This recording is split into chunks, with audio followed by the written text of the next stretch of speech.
Hello friends, नमस्कार, आदाब, सत श्री अकाल। दोस्तों, आप जानते होंगे कि आम आदमी पार्टी ने महराज मलिक का केस हाई कोर्ट में लड़ने के लिए 10 वकीलों की एक टीम बनाई है। तो मैं उन वकीलों के जो नाम हैं वो मैं जानना चाहता था। सुबह के पेपर्स में मैंने देखा तो जो जम्मू के लोकल पेपर्स एक तो हैं उनमें, तो वहाँ पर मुझे ये न्यूज़ मिली ही नहीं। फिर मैंने वो लिस्ट जो है वो एआई से निकाली, तो वो लिस्ट मैं आपके साथ शेयर करना चाहता हूँ। शायद आपके पास ऑलरेडी होगी, लेकिन फिर भी चलो मैं इस वीडियो के थ्रू आपके साथ भी शेयर करता हूँ। ये लिस्ट देख के आपकी समझ में क्या आया क्या नहीं आया मुझे नहीं पता।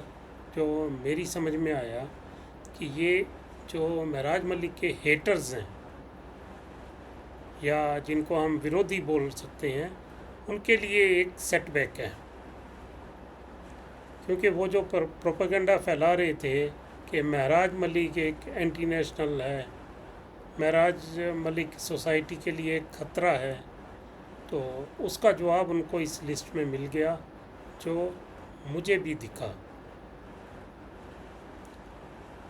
तो उसके ऊपर इल्ज़ाम लगाए जाते थे कि वो लश्कर की बातें करता है, उसने कभी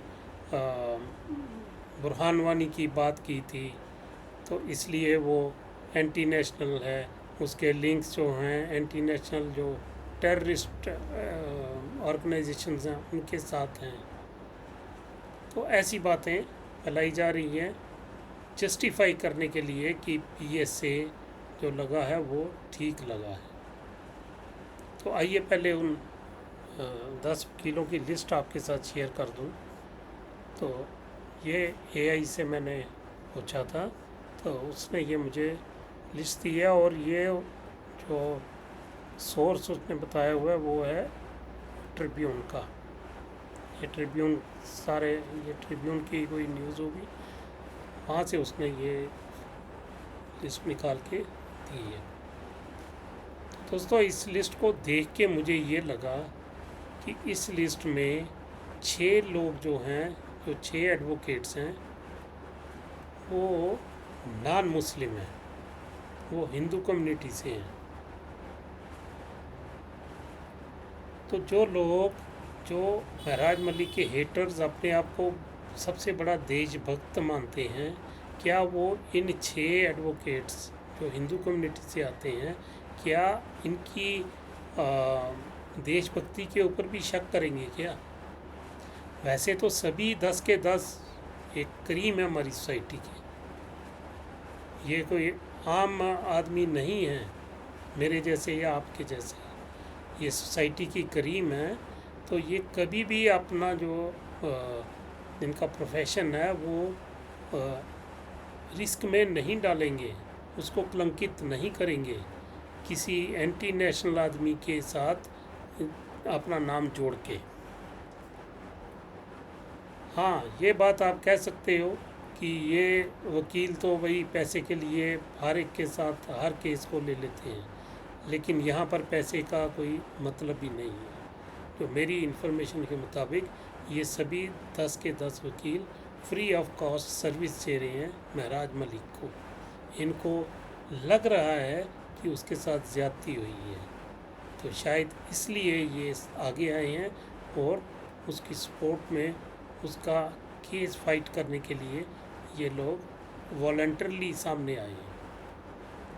तो दोस्तों, आप बुरहान वानी का नाम यूज़ करके आप लश्कर वर्ड का जो कभी उसने उच्चारा होगा, मैं नहीं कहता कि नहीं, मैंने ना सुना है ना तो देखा है, अगर आप कह रहे हो तो किया होगा, उसने बोला होगा, ये बातें की होंगी उसने।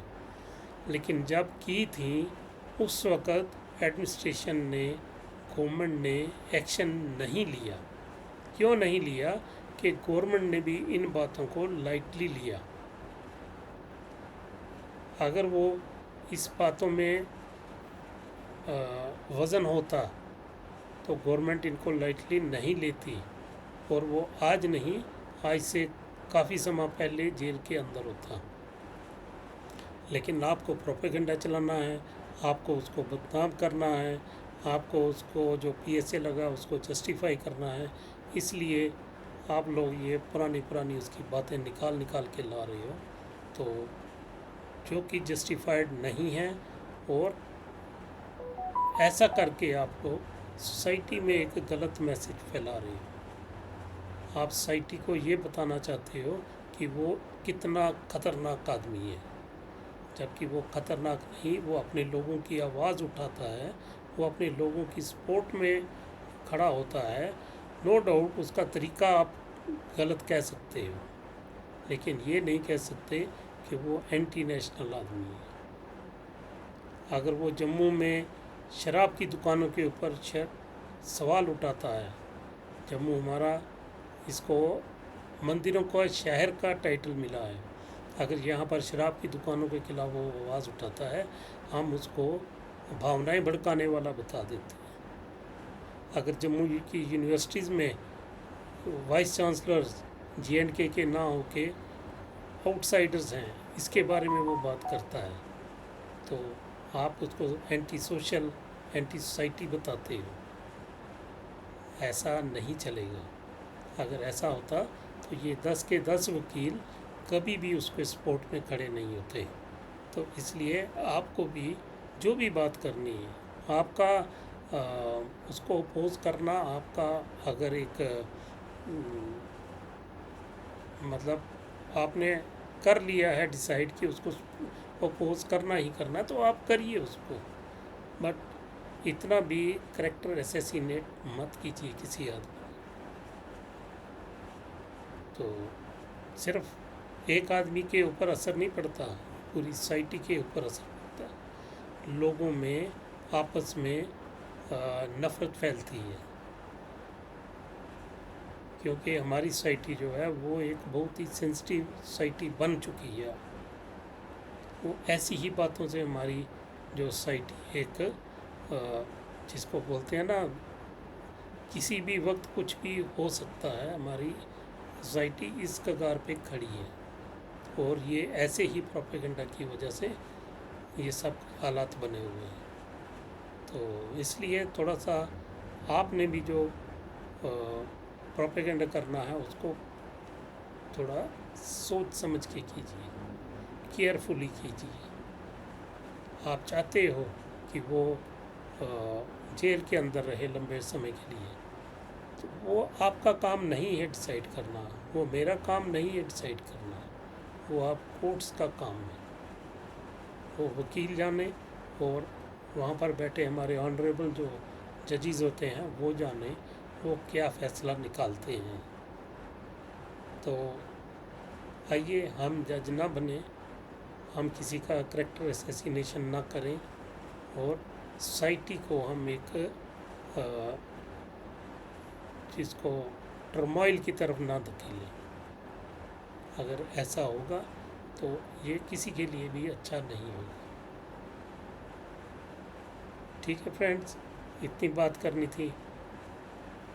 अगर किसी को मेरी बात बुरी लगी हो तो आई एम सॉरी, लेकिन जो बात मैंने की है वो मैं जो भी बात करता हूँ मैं दिल से करता हूँ। तो ठीक है फ्रेंड्स, नमस्कार, आदाब, सत श्री अकाल।